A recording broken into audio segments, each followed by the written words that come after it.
Hi, I'm Ray Lampe, Dr. Barbecue. This is a pork butt. We're going to show you how to cook it on the big green egg. This one's about 8 or 9 pounds. That's what you want. You want to get a big, whole, meaty one, a lot of fat on it. Don't buy one of them pieces of pork butt and expect it to cook the same way. They typically don't need much trimming when you get them out of the store. Just look for random stuff that's hanging off of it.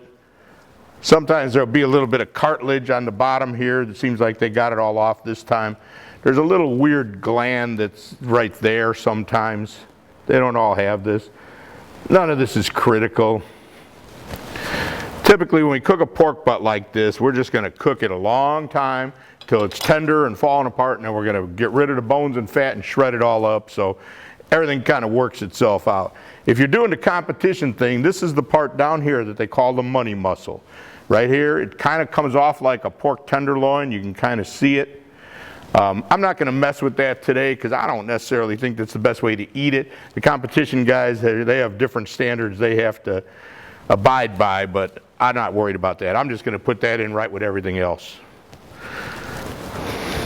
It's pretty simple, and sometimes you won't even have that stuff clean to do. It's pretty much a one-shot thing. This is a little extra piece of fat here. But in general, you think about what's going to cook off. This is about yay thick. This is just fine. I don't want to trim that off. I want that to where my cooking process, and it's all going to be pretty much gone when we get done cooking it. So I'm just going to put some rub on this. I like to put a little bit of olive oil on these, really just to help hold the rub on. If you want to use mustard, go ahead. It's not my thing. I just think it makes too much of a mess. The oil's a little simpler. And this is Big Green Egg Savory Pecan Rub. This is going to be a great fit for this pork shoulder. Now you want to make sure you get a lot of it all over the pork butt, because this is what's going to make the bark, the crusty part that tastes so good. We're not doing anything to the inside of it. You could inject this if you wanted to. Sometimes I do if I'm in the mood for it, but it's not necessary because we're going to flavor this after we cook it and after we pull it with some sauce, a typical Carolina kind of presentation. But you sure do want a whole lot of bark on the outside and nice crusty stuff, and this is what's going to make that all taste good. You could do this simply with salt and pepper if you wanted to, but I like a rub on the pork shoulder. That savory pecan flavor is nice, got a little bit of sugar to it.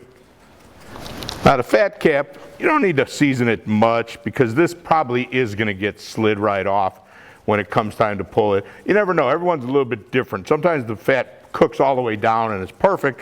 Other times there's a pretty good layer left when you get done. But it's nice to season it because as that fat runs all over the rest of the meat, it's going to taste good. All right, this is ready to go. There's no need to do this ahead. It's ready to go on right now. 275 on the egg with the convector in there, indirect, with a little bit of oak or hickory, some pretty good smoky wood to put in there. Not too much, but about the size of my fist. 275, we're going to cook it for about 8 hours till it reaches an internal temp of 170. I'm going to cook this fat side down. Now maybe 6 hours in, I'll flip it over. If the top is nice, got a nice bark going, I'll flip it over. But I want the fat always facing the fire, and the fire on a big green egg, of course, is underneath. So at least 6 hours fat down, maybe then flip it, but to 170, and then we're going to wrap it. All right, my egg's all set, 275. I put some hickory chunks in there. My pork butt's going on. Fat side down. Now this is going to cook about 8 hours. Till it's about 170 degrees internal temp, and then I'll show you what to do. My pork butt's looking good. It's been on there, it's about 170 internal temp. Been about 8 hours. Getting some nice bark going on it. But now I want to get it going, kind of finish it up. So I put it in this pan, really just because it's the perfect size for a pork butt. You could wrap it in foil if you wanted. And I'm adding just a little bit of apple juice. That's all, about a half cup, because it'll help steam it up a little bit. And the apple juice, of course, tastes good with pork. Cover this with foil. You can just wrap it in foil if you want. But this is one where the butcher paper won't work.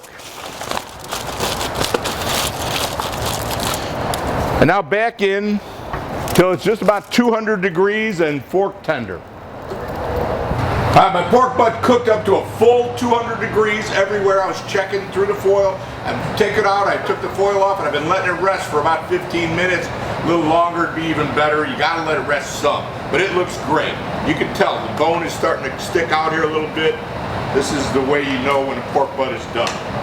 If the bone comes out clean like that, that means you cooked it all the way. The fat cap is another thing you have to deal with. I'm going to put that on the side. I'm going to show you a trick to use that in a little while. You want to use these claws to grab it. So you're looking for the different pieces. The idea is it's real simple. You're just going to sort through it and get the fat and bone and stuff out, and the good stuff goes on the platter. That's a nice piece right there. Down here's that money muscle I was telling you about.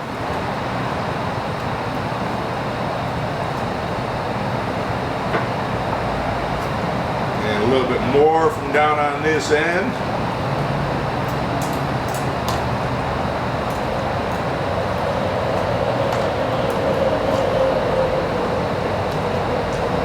Alright, that's going to be good for now. What I told you I was going to do, take that fat cap, squeeze all that good juice out of it. Alright. Now I'm ready to make it into pulled pork. This is beautiful stuff.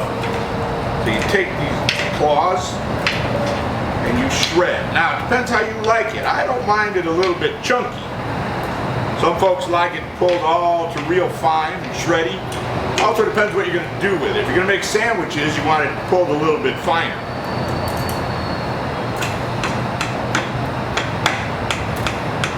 But you've got to cook it enough. That's why I can do this. If you haven't cooked it quite enough, if you're having a hard time pulling it, that's why. So you always want to consider some sauce, a Carolina sauce. It's kind of a vinegar, tangy sauce. Goes so well on this pulled pork. You know, the fatty pork with a little bit of vinegar sauce on it's a pretty good combination. Not too much. You can always serve more on the side, but a little bit is a pretty good addition to this.